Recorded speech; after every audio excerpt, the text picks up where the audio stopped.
हम लोग पिछले वीडियो में ये देख चुके हैं कि जो देश जहाँ पर संघीय शासन व्यवस्था है वहाँ पर केंद्र के लिए और प्रांत के लिए अलग अलग विषय मौजूद हैं।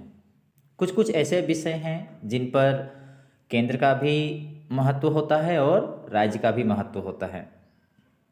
मगर बात है कि यहाँ एक सवाल यह उठता है, जो विषय इनमें से किसी सूची में नहीं आते उनका क्या होता है।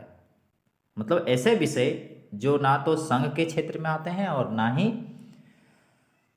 प्रांतीय क्षेत्र में या फिर राज्य स्तर पे आते हैं, तो उन सूची पर जो विषय है उनका क्या होगा। फिर कंप्यूटर सॉफ्टवेयर जैसे विषय किसके अधिकार क्षेत्र में रहें, क्योंकि ये संविधान बनने के बाद आए हैं। अगर हम सूची की बात करें, विषय सूची, तो संविधान जिस समय बन रहा था उससे उन सूचियों का जिक्र हुआ है, किंतु ये जो विषय है कंप्यूटर से रिलेटेड, कंप्यूटर सॉफ्टवेयर, ये संविधान बनने के बाद आए हैं। तो इन्हें किस विषय में रखेंगे या फिर कह सकते हैं किसके क्षेत्र में रखेंगे। हमारे संविधान के अनुसार बाकी बचे विषय केंद्र सरकार के अधिकार क्षेत्र में चले जाते हैं।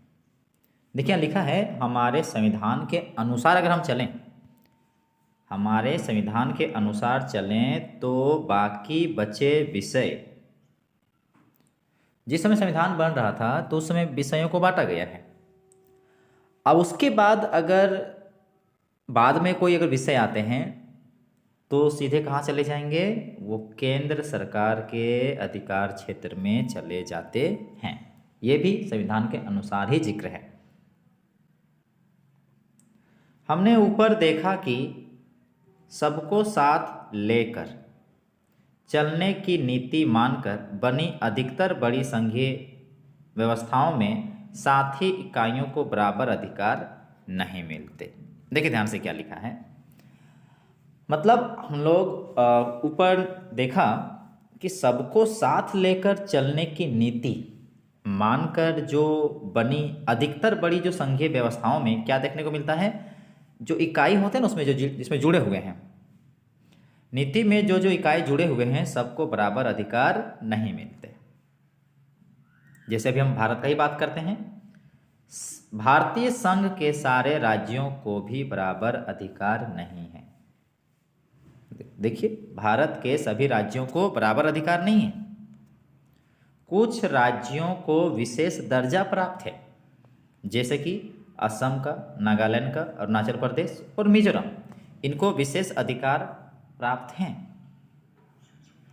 अपनी विशिष्ट सामाजिक तथा ऐतिहासिक परिस्थितियों के कारण, अपनी क्या है, विशिष्ट सामाजिक और ऐतिहासिक परिस्थितियों के कारण भारत के संविधान के कुछ प्रावधानों के तहत विशेष शक्तियों का लाभ उठाते हैं।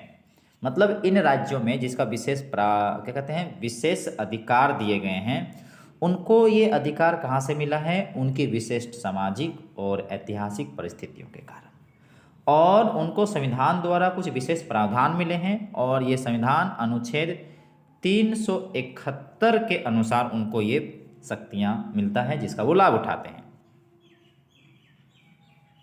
ये विशेष शक्तियां स्वदेशी लोगों, उनकी संस्कृति और सामाजिक सेवाओं में अधिमान्य रोजगार की भूमि अधिकारों के संरक्षण के संबंधों में स्पष्ट रूप से उपयोगी हैं। अगर हम इन शक्तियों के बारे में बात करें तो ये जो विशेष शक्तियां जो है वो स्वदेशी लोगों को, मतलब यहाँ के लोगों को, उनकी संस्कृति और सामाजिक सेवाओं में अधिमान्य रोजगार की भूमि अधिकारों के संरक्षण के संबंधों में स्पष्ट रूप से उपयोगी है। भारतीय संघ की कई इकाइयों को बहुत ही कम अधिकार है। अगर हम भारतीय संघ के और भी कुछ इकाइयों की बात करें तो उनको ज़्यादा अधिकार नहीं है। ये वे छोटे इलाके हैं जो अपने आकार के चलते स्वतंत्र प्रांत नहीं बन सकते। मतलब इतने छोटे हैं ना कि इसको अलग से कोई बनाएगा कि प्रांत बनेगा तो नहीं बन सकते। उन्हें किसी मौजूदा प्रांत में विलीन करना भी संभव नहीं है। और दूसरी बात यह भी समस्या है कि आप उसे किसी दूसरे प्रांत के साथ जोड़ देना भी सही नहीं है। जैसे कि चंडीगढ़ या लक्षद्वीप अथवा देश की राजधानी दिल्ली ही ले लीजिए, जैसे इलाके इसी कोटि में आते हैं और इन्हें केंद्र शासित प्रदेश कहा जाता है। इन क्षेत्रों को राज्यों वाले अधिकार नहीं है, क्योंकि अगर राज्य वाला अधिकार होता तो ये स्वतंत्र हो जाता ना, स्वतंत्र प्रांत बन जाता। तो इन्हें राज्य वाले अधिकार नहीं हैं। इन इलाकों का शासन चलाने का विशेष अधिकार जो होता है वो केंद्र सरकार को प्राप्त होते हैं या प्राप्त हैं।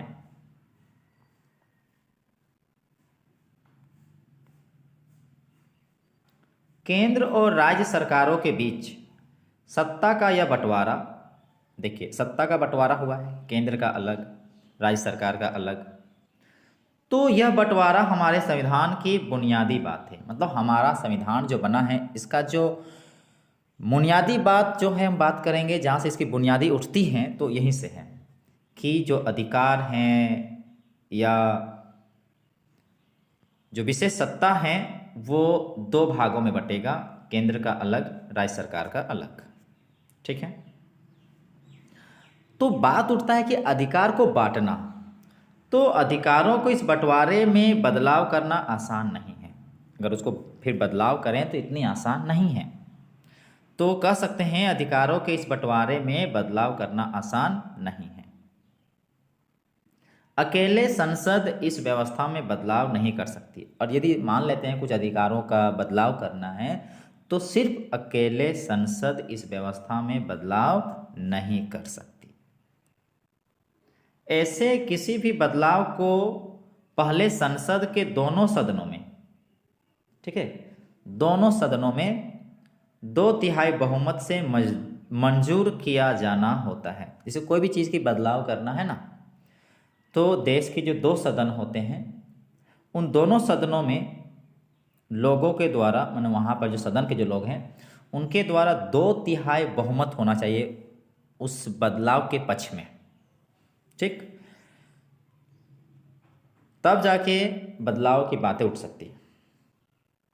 फिर कम से कम आधे राज्यों की विधानसभाओं से उसे मंजूर करवाना होता है। देखिए पहली बात है कि दोनों सदनों में 2/3 बहुमत से मंजूर किया जाना चाहिए, और दूसरी बात क्या है, कम से कम आधे राज्यों की विधानसभाओं से।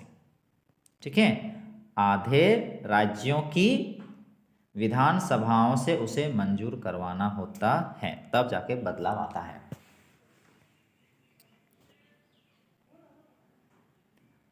संवैधानिक प्रावधानों और कानून के क्रियान्वयन को देखरेख में न्यायपालिका महत्वपूर्ण भूमिका निभाती है। देखिए जितने भी संवैधानिक प्रावधान हैं और जितने भी कानून हैं उनका क्रियान्वयन करने के लिए, उसको लागू करने के लिए या देखरेख में अगर महत्वपूर्ण भूमिका किसी का है तो वो है न्यायपालिका। संवैधानिक प्रावधानों और कानूनों के क्रियान्वयन की देखरेख में न्यायपालिका महत्वपूर्ण भूमिका निभाती है। शक्तियों के बंटवारे के संबंध में अगर कोई विवाद होने की हालत में है, अगर मान लेते हैं शक्ति का बंटवारे के संबंध कुछ विवाद उठा है, ठीक है, तो फैसला उच्च न्यायालय और सर्वोच्च न्यायालय में ही होता है। सरकार चलाने और अपनी जिम्मेदारियों का निर्वाह करने के लिए जरूरी राजस्व की उगाही के संबंध में केंद्र और राज्य सरकार को कर लगाने और संसाधन जमा करने के अधिकार हैं। देखिए ध्यान से, सरकार को चलाना और अपनी जिम्मेदारियों का निर्वाह करने के लिए, कि उनकी जिम्मेदारी क्या है उसको पूरा करने के लिए, सरकार चलाने के लिए ये जो राजस्व की जो प्राप्त करने की जो तरीका है, राजस्व जो प्राप्त करेगा, तो इसके संबंध में केंद्र सरकार अपना कर लगाता है, राज्य सरकार अपना कर लगाता है और संसाधन जमा करने का अधिकार है। मतलब दोनों को ही केंद्र सरकार को भी राजस्व की उगाही करने का, संसाधन को जमा करने का अधिकार है और राज्य सरकार को भी। ठीक है, पर क्या ध्यान रखते हुए? सरकार को चलाने और अपनी जिम्मेदारियों का निर्वाह करने के लिए। अब हम लोग विचार करते हैं क्या समझा और क्या जाना पर। तो देखिए, कुछ नेपाली नागरिक अपने संविधान में संघीय व्यवस्था अपनाने की बात कर रहे थे। देखिए, एक बहस चल रही है, एक मीटिंग चल रही है कुछ नेपाली के बीच में, और उन लोग सोच रहा है कि हम लोग के यहाँ भी संविधान में क्या होना चाहिए, संघीय व्यवस्था अपनाने की बात कर रहा था। ठीक है, तो उनकी चर्चा कुछ इस प्रकार की थी, ध्यान समझिएगा उसकी चर्चा क्या है। पहला व्यक्ति जो है वो खगराज है। देखो क्या कह रहा है, मुझे संघीय व्यवस्था पसंद नहीं है, इससे भारत की तरह हमारे यहाँ भी सीटों को आरक्षित करना पड़ेगा। देखिए, खगराज का क्या मानना है कि मुझे ना ये व्यवस्था अच्छी नहीं लगती है, संघीय व्यवस्था ठीक नहीं है, क्योंकि भारत में ना संघीय व्यवस्था के चलते सीटों को आरक्षित करना पड़ता है, बस इसीलिए हमें ये अच्छा नहीं लग रहा है। अब मीता कुछ कह रही है, देखिए, हमारे देश तो कोई बड़ा नहीं है, तो हमें संघ की क्या जरूरत है, ये ऐसा सोच रही है कि हमारा देश कोई बड़ा नहीं है तो यहाँ संघ की कोई जरूरत नहीं है। तो उस इन्हीं मीटिंग में से बाबूलाल कुछ कहता है। तो देखिए बाबूलाल क्या कहता है, मुझे लगता है कि अगर तराई क्षेत्र की अपनी अलग राज्य सरकार बने तो क्षेत्र को ज़्यादा स्वायत्तता मिल सकेगी। और राम गणेश क्या कहता है, मुझे संघीय व्यवस्था पसंद है क्योंकि इसका मतलब होता है कि पहले राजा जिन शक्तियों का प्रयोग करता था उनका इस्तेमाल इस व्यवस्था में हमारे निर्वाचित प्रतिनिधि करेंगे। तो ये था मीटिंग में, बात उठा, लोगों का अपना अपना बात था। अगर आप इस चर्चा में शामिल होते तो प्रत्येक टिप्पणी पर आपकी क्या प्रतिक्रिया होती। मान लेते कि आप इस मीटिंग पर बैठे हुए हैं, तो इन लोगों के बात को सुनने के बाद आपका तो कुछ तो राय होता, तो उसका टिप्पणी दीजिए, आपकी क्या प्रतिक्रिया होती। तो इनमें से किसने संघीय व्यवस्था को लेकर गलत टिप्पणी की है ये भी बताइए।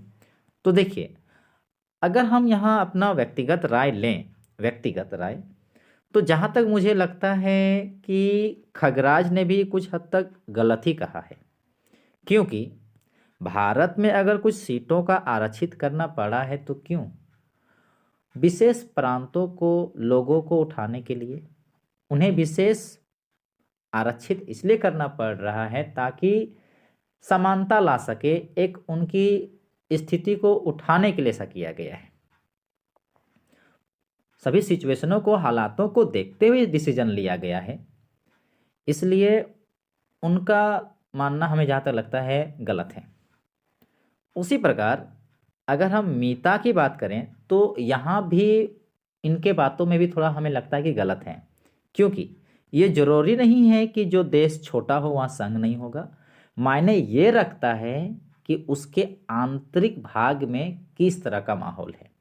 अगर छोटा ही देश है मगर कई प्रकार के विविधताओं से जुड़ा हुआ है तो वहाँ संघ बनाना तो जरूरी बैठ जाता है। इसलिए ये जरूरी नहीं कि देश छोटा हो तो संघ की जरूरत नहीं होगी। और यदि बात करें बाबूलाल का, तो बाबूलाल का क्या कहना है कि तराई क्षेत्र का एक अलग राज्य सरकार बने तो ज़्यादा स्वायत्तता मिल सकेगी। देखिए, ये कुछ हद तक सही है, क्योंकि जब एक अलग राज्य बनता है ना तो उसको एक विशेष राज्य का एक अधिकार मिलता है। उसकी अधिकार अलग होने से वो उस पर अपने विषय पर ज़्यादा ध्यान देता है, मगर मायने ये भी रखता है कि उस अलग राज्य तो बना ठीक है, मगर उसके अंतर्गत कौन से विषय आते हैं ये भी मायने रखता है। ठीक है, तो बाबूलाल को जो लग रहा है वो कुछ हद तक ठीक हमें लग रहा है कि ठीक है, एक अलग राज्य बनेगा तो उसको कुछ स्वायत्ता मिलेगी।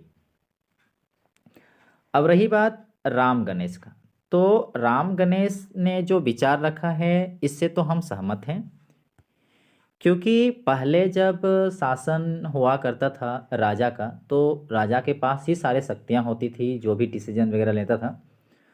तो आज क्या हुआ है कि जो भी शक्तियाँ पहले राजा के पास हुआ करती थी, वो शक्तियाँ अब हम किनको देते हैं? जिन्हें हम चुनते हैं, जिन्हें हम अपने प्रतिनिधि के रूप में चुनते हैं, निर्वाचित करते हैं, उन्हें अधिकार देते हैं। और अब हम लोग देखेंगे संघीय व्यवस्था कैसे चलती है। तो देखिए, संघीय व्यवस्था के कारगर कामकाज के लिए संवैधानिक प्रावधान जरूरी है, पर इतना ही पर्याप्त नहीं है। देखिए ध्यान से, संघीय व्यवस्था के कारगर कामकाज के लिए, अच्छे तरीके से चलने के लिए संवैधानिक प्रावधान जरूरी है, पर इतना ही पर्याप्त नहीं है। अगर भारत में संघीय शासन व्यवस्था कारगर हुई है तो इसका कारण सिर्फ संवैधानिक प्रावधानों भर का होना नहीं है। भारत में संघीय व्यवस्था की सफलता का मुख्य श्रेय यहाँ की लोकतांत्रिक राजनीति के चरित्र को देना होगा। बिल्कुल। तो क्या कह सकते हैं, भारत में अगर संघीय व्यवस्था है तो इसका ये मतलब नहीं कि सिर्फ संवैधानिक प्रावधानों को ही हम श्रेय देंगे, बल्कि यहाँ इस बात का भी मुख्य रूप से हम बात करेंगे कि भारत की जो लोकतांत्रिक राजनीति का चरित्र पर भी, भारत का जो लोकतांत्रिक राजनीति होने की वजह से भारत में आज संघीय व्यवस्था चल रही है। इसी से संघवाद की भावना, विविधता का आदर और संग साथ रहने की इच्छा हमारे देश के साझा आदर्श के रूप में स्थापित होना सुनिश्चित हुआ। आइए कुछ प्रमुख बातों पर गौर करें जिनसे पता चलता है कि यह काम किस तरह हो पाया है। अब हम लोग समझेंगे भाषाई राज्य। भाषाई राज्य मीन्स, भाषाई राज्य का मतलब हुआ भाषा के आधार पर राज्य। भाषा के आधार पर प्रांतों का गठन हमारे देश की लोकतांत्रिक राजनीति के लिए पहली और एक कठिन परीक्षा थी। अगर हम अपने देश की लोकतांत्रिक राजनीति के बारे में बात करें तो उनकी सबसे पहली और कठिन परीक्षा यही रही, भाषा के आधार पर प्रांतों का गठन करना। भारत ने सन 1947 में लोकतंत्र की राह पर अपनी जीवन यात्रा शुरू की। उस वक्त से लेकर सन 2019 तक का अगर आप राजनीतिक मानचित्र देखें तो इस अवधि में आए बदलावों को देखकर एक बारगी आप आश्चर्यचकित रह जाएंगे। मतलब 1947 से लेकर 2019 तक अगर आप राजनीतिक मानचित्र को देखेंगे ना तो आपको अचानक ही आश्चर्य में पड़ जाएंगे।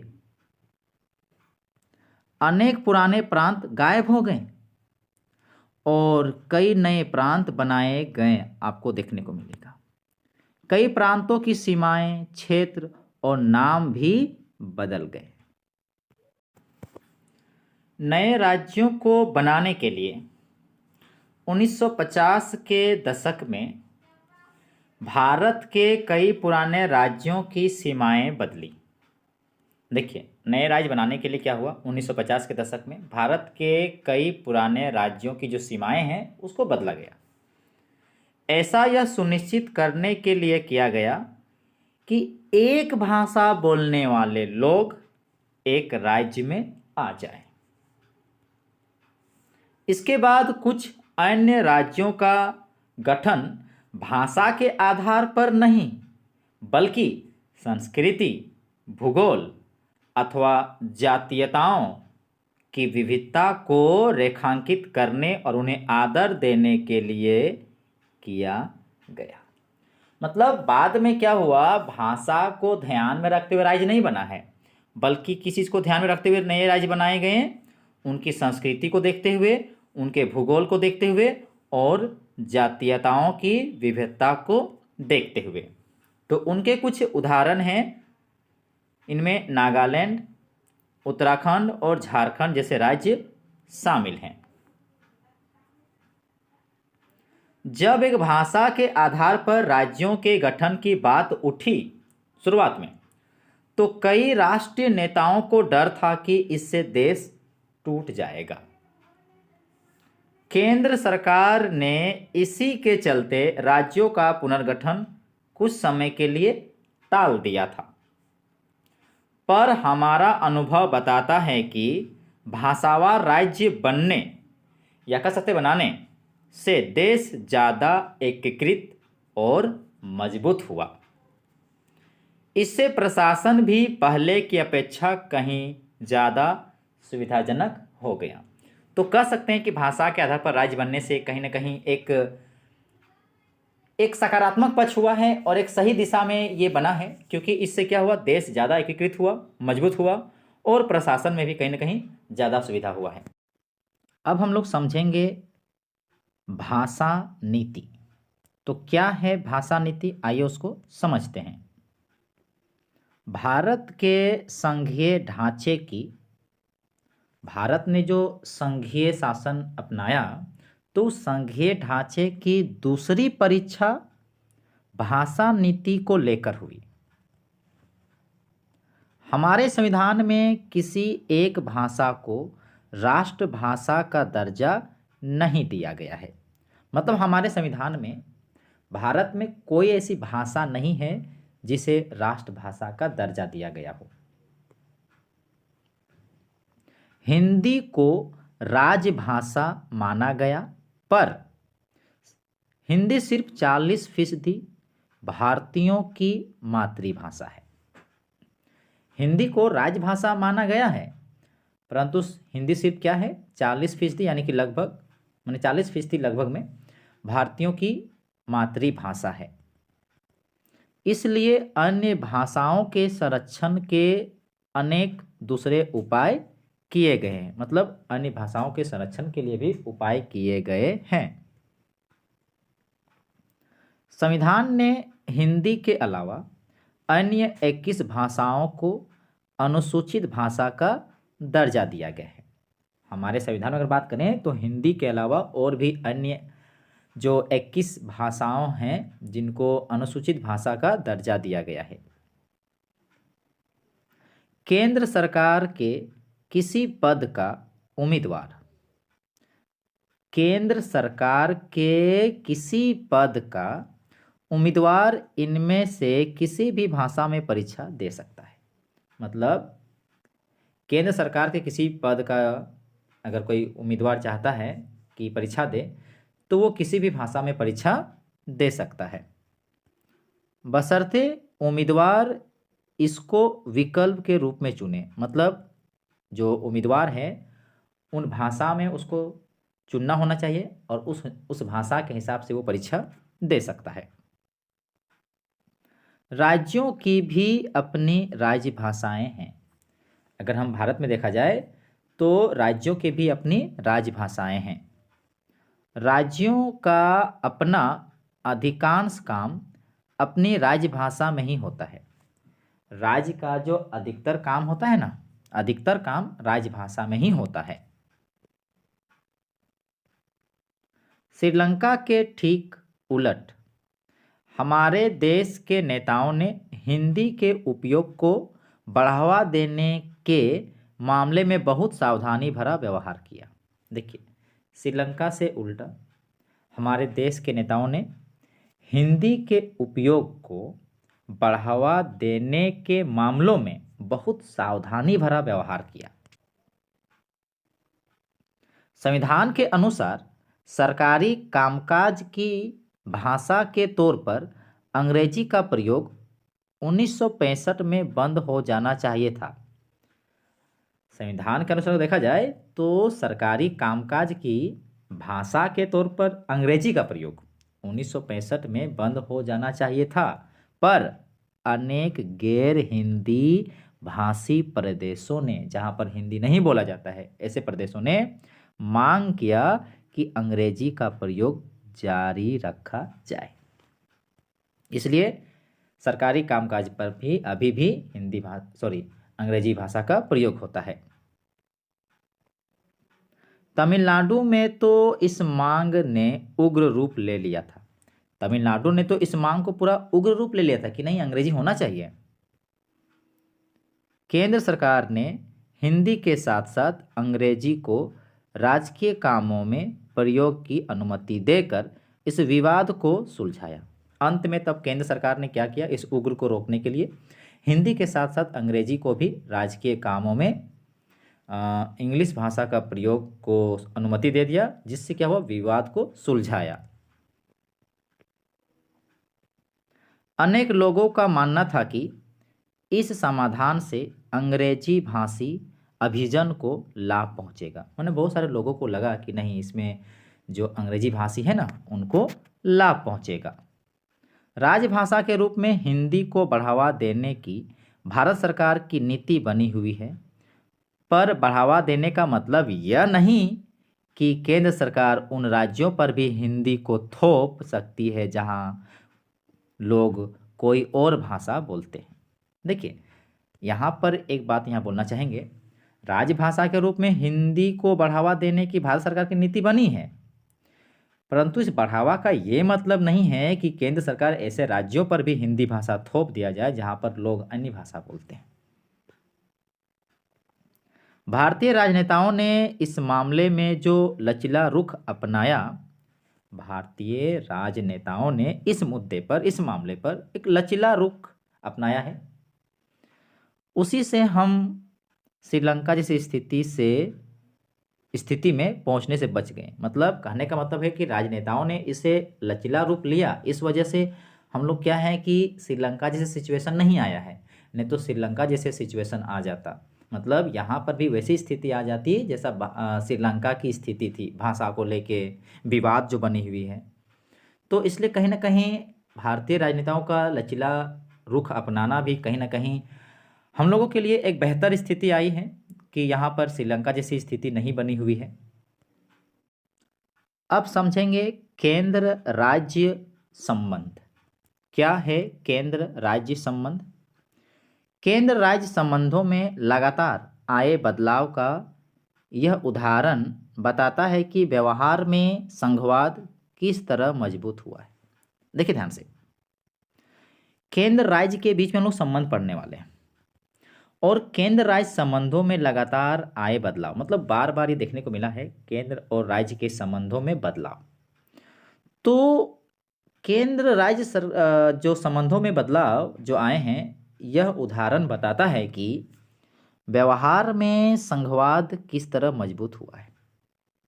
मतलब संघवाद किस तरह मजबूत हुआ है, ये पता चलता है केंद्र राज्य के संबंधों से।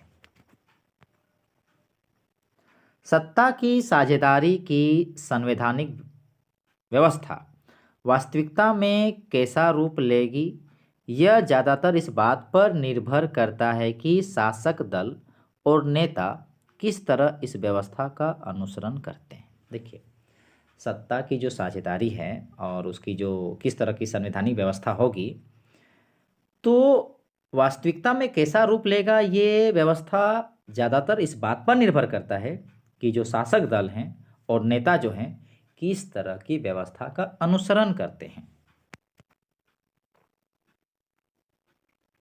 काफ़ी समय तक हमारे यहाँ एक ही पार्टी का केंद्र और अधिकांश राज्यों में शासन रहा।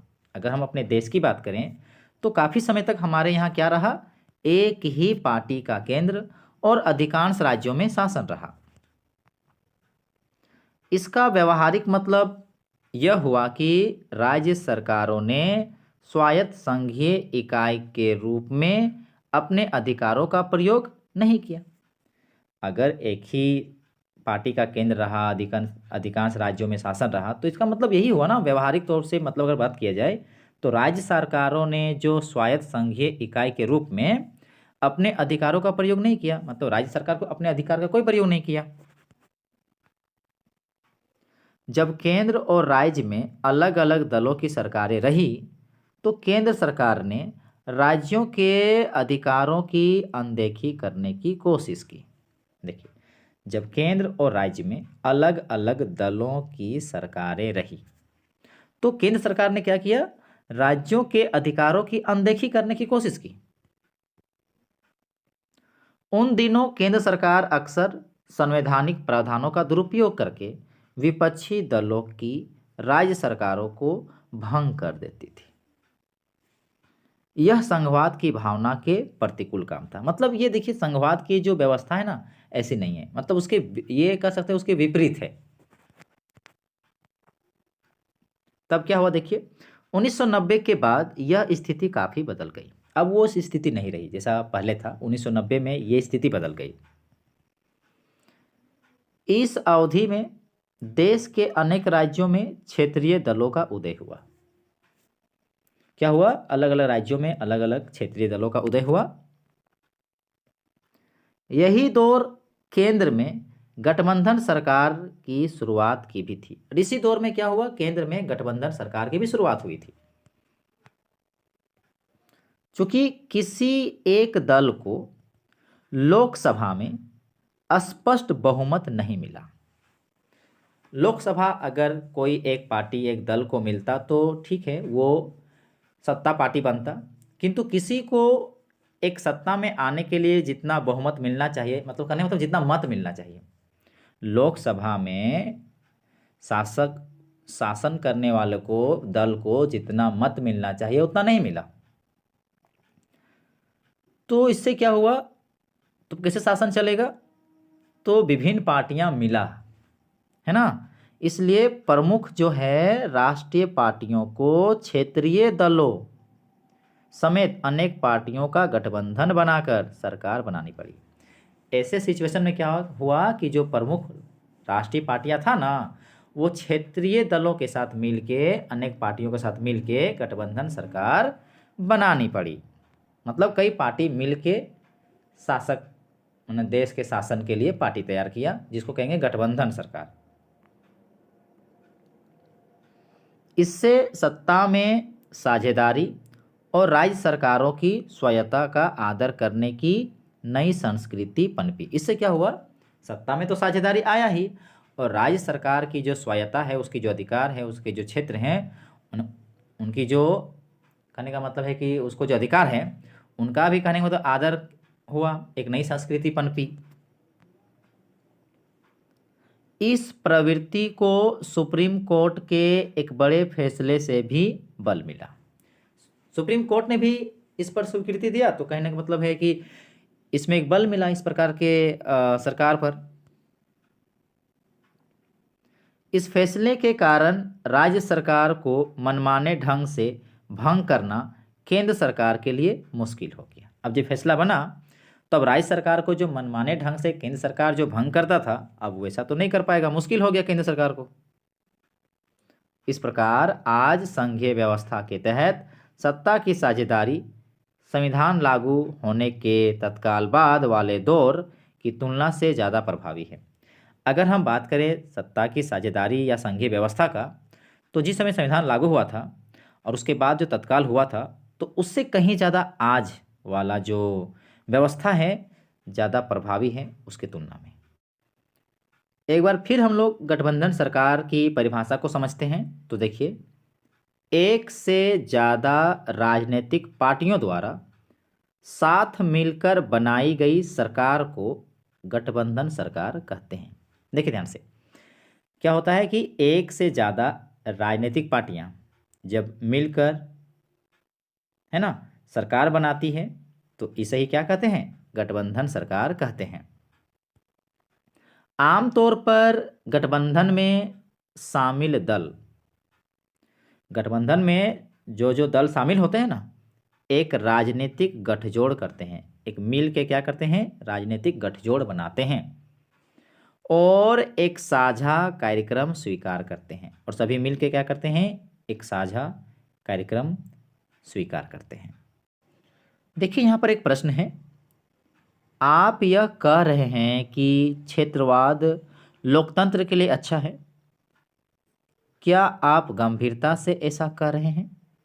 तो देखिए, तो यहाँ तक जहाँ तक हमें लगता है कि क्षेत्रवाद जो है लोकतंत्र के लिए अच्छा है, क्योंकि हम अपने भारत का उदाहरण लें तो जब से विभिन्न राज्यों को बनाया गया है, चाहे उसके भाषा के आधार पर बनाया गया हो या उसकी संस्कृति, उसकी विविधता को देखते हुए, उसके विरासत को देखते हुए बनाया गया हो, तो जब उसको अलग अलग राज्य में बांटा, अलग अलग क्षेत्र में बांटा, तो कहीं ना कहीं इसमें भारत की एकता अभी तक टूटी नहीं है, अच्छे परिणाम आए हैं।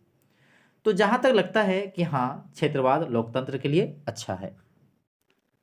अब हम लोग विचार करेंगे भारत की भाषाई विविधता पर।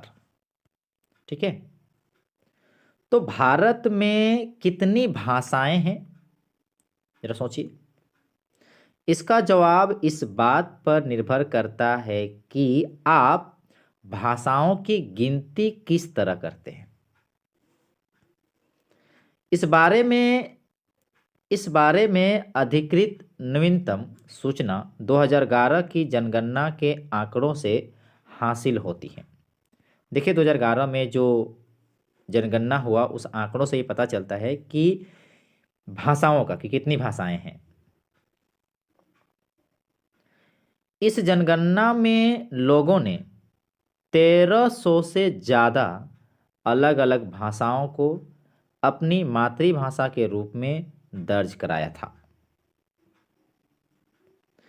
इन भाषाओं को कुछ प्रमुख भाषाओं के साथ समूहबद्ध कर दिया जाता है। देखिए, उन भाषाओं को एक प्रमुख भाषा के साथ जोड़ के समूहबद्ध में कर दिया जाता है, जैसे भोजपुरी, मगही, बुंदेलखंडी, छत्तीसगढ़ी, राजस्थानी और ऐसी ही दूसरी भाषाओं को हिंदी के अंदर जोड़ दिया जाता है।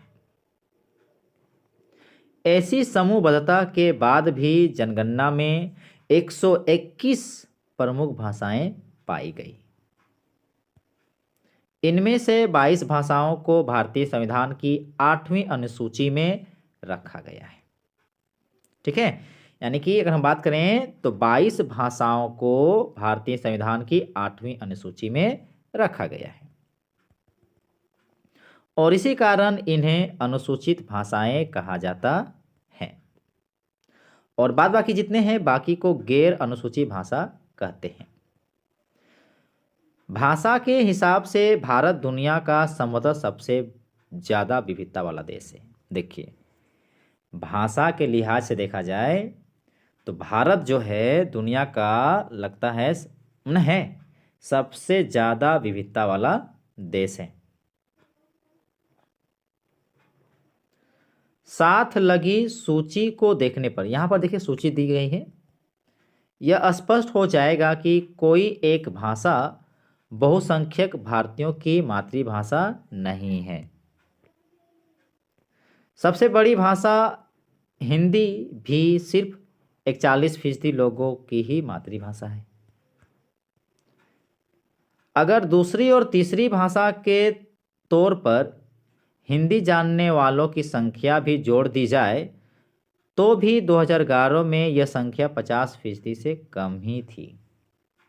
मतलब हिंदी अभी तक 50% से ऊपर नहीं गया है, अगर दूसरी तीसरी हिंदी भाषा बोलने वालों को भी जोड़ दें फिर भी। जहां तक अंग्रेजी की बात है तो सिर्फ 0.02% लोगों ने इसे अपनी मातृभाषा बताया था। दूसरी या तीसरी भाषा के तौर पर 11% लोग इसे जानते थे। दूसरी या तीसरी भाषा के तौर पर 11% लोग इसे जानते थे। अब यहाँ देखिए भारत की अनुसूचित भाषाएं, तो यहाँ एक तरफ भाषा का जिक्र हो रहा है और दूसरी ओर बोलने वाले का अनुपात प्रतिशत में। तो देखिए असमिया जो है वो कितना है, 1.26%। बांग्ला कितना है, 8.03%। बोडो कितना है, 0.12। डोगरी कितना है, 0.21। गुजराती कितना है, 4.58। हिंदी कितना है, 43.63। कन्नड़ कितना है? 3.61। कश्मीरी 0.56। कोंकणी 0.19। मैथिली 0.19। मलयालम कितना है? 2.88। मणिपुरी 0.15। मराठी 6.86। नेपाली 0.24। ओडिया 3.10। संस्कृत नगण्य। पंजाबी 2.74। संथाली 0.61। सिंधी 0.23। तमिल 5.70। तेलुगु 6.70 और उर्दू 4.19।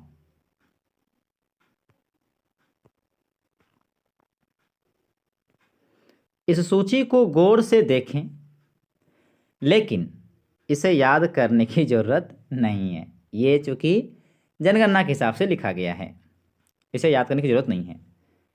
सिर्फ इन कामों को कीजिए। यहाँ जो नीचे जो काम है इन्हें कीजिए। पहला क्या काम है देखिए, इन सूचना के आधार पर बार या पाई चार्ट बनाइए। आपको एक चार्ट तैयार करना है, बार चार्ट और पाई चार्ट बनाना है इस भाषा को लेके।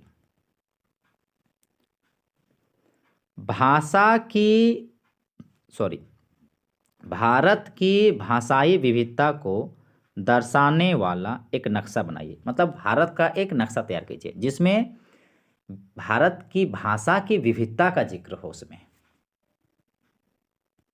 नक्शे में विभिन्न इलाकों को अलग अलग रंग से भरें और दिखाएं कि उन इलाकों के लोग कौन सी भाषा बोलते हैं। मतलब भारत के नक्शे में कलर के आधार पर रंग से बताइए, अलग अलग बताइए और बताइए कि वहाँ पर कौन से भाषा का प्रयोग हो रहा है, कौन सी भाषा बोली जा रही है। ऐसे 3 भाषाएं ढूंढें जिनको भारत में बोला तो जाता है पर जो इस सूची में नहीं है। अब हम लोग विचार करेंगे क्या समझा क्या जाना पर। तो देखिए, प्रसिद्ध इतिहासकार रामचंद्र गुहा के आलेख से उद्धृत निम्नलिखित उद्धरणों को पढ़ें। यहाँ कुछ उद्धरण दिया गया है जिन्हें रामचंद्र गुहा ने उद्धृत किए हैं, तो इसको पढ़ना है। यह आलेख जो है टाइम्स ऑफ इंडिया में 1 नवंबर 2006 को छपा था। तो देखिए क्या छपा था। राज्य पुनर्गठन आयोग। देखिए एक आयोग बना था जिसका नाम क्या है? राज्य पुनर्गठन आयोग। तो राज्य पुनर्गठन आयोग की रिपोर्ट को आज से ठीक 50 साल पहले 1 नवंबर 1956 को लागू किया गया था। अपने दौर में और अपने तरीके से इसने राष्ट्र के राजनीतिक और संस्थागत जीवन को एकदम बदल दिया था। मतलब बोल सकते हैं राज्य पुनर्गठन आयोग ने राष्ट्र के राजनीतिक और संस्थागत जीवन को एकदम क्या कर दिया था? बदल दिया था। गांधी जी और अन्य नेताओं ने अपने अनुयायियों से वादा किया था कि जब मुल्क आज़ाद होगा तो इस नए देश में नए प्रांत बनेंगे, नए नए प्रांत बनेंगे आज़ाद होने के बाद, और भाषा के आधार पर प्रांतों का पुनर्गठन किया जाएगा। पर जब 1947 में मुल्क आज़ाद हुआ तो इसका बंटवारा भी हो गया। विभाजन जो हुआ, विभाजन धार्मिक आस्था से पुरातन जुड़ाव का परिणाम था। विभाजन होने के पीछे मेन वजह क्या था? ये धार्मिक जो है, विभाजन जो है धार्मिक आस्था से पुरातन जुड़ाव का परिणाम था। पुरातनी आस्था की एक ऐसी ही चीज भाषा। पुरातनी की अगर बात करें, पुरातन आस्था में एक ऐसी चीज भाषा भी बनी थी। तो भाषा जो है इसके आधार पर अब कितने विभाजन होंगे, यही विचार जो है नेहरू, पटेल और राजा जी के मन में कौंध रहा था। मन को मतलब कहने मतलब उसमें अभी भी उनको सोच रहा था, चिंतित में था कि भाषा के आधार पर अब कितने विभाजन होंगे। बहरहाल भारत की एकता को कमजोर करने की जगह भाषा के आधार पर गठित राज्यों ने इसकी एकता को मजबूत करने में मदद की। पहले तो यही चिंता सताया जा रहा था, कहीं भाषा के आधार पर अलग कर दें तो कहीं देश कमज़ोर ना हो जाए, भारत कमज़ोर ना हो जाए। मगर भाषा के आधार पर जब राज्य का गठन हुआ तो कहीं ना कहीं एकता को और मजबूत हुआ, मतलब मदद किया गया, मतलब भारत की एकता और मजबूत हुई। एक व्यक्ति कन्नड़ और भारतीय हो सकता है, कन्नड़ भी बोलता है, भारतीय है, या एक व्यक्ति बंगाली है, भारतीय है, अथवा एक व्यक्ति तमिल है, भारतीय है, या एक व्यक्ति गुजराती और भारतीय है। ऐसे दो दो पहचानों के साथ आसानी से जीता है। ये विवाद सुखद तो नहीं, लेकिन उतने बुरे भी नहीं कहे जा सकते। भाषावार राज्यों के गठन ने भारत को एक भयावह स्थिति से बचा लिया। अगर भाषावार राज्य नहीं होता तो भारत की स्थिति समझे कुछ और ही होती। अगर तेलुगु, मराठी वगैरह बोलने वाले की भावनाओं का ख्याल न रखा गया होता तो यहाँ की स्थिति कुछ इस प्रकार होती। भारत की स्थिति कैसी होती, देखिए, एक भाषा और 14-15 राज्य हो जाता, 14-15 राष्ट्र बन जाता। ठीक है, एक भाषा और 14-15 राष्ट्र।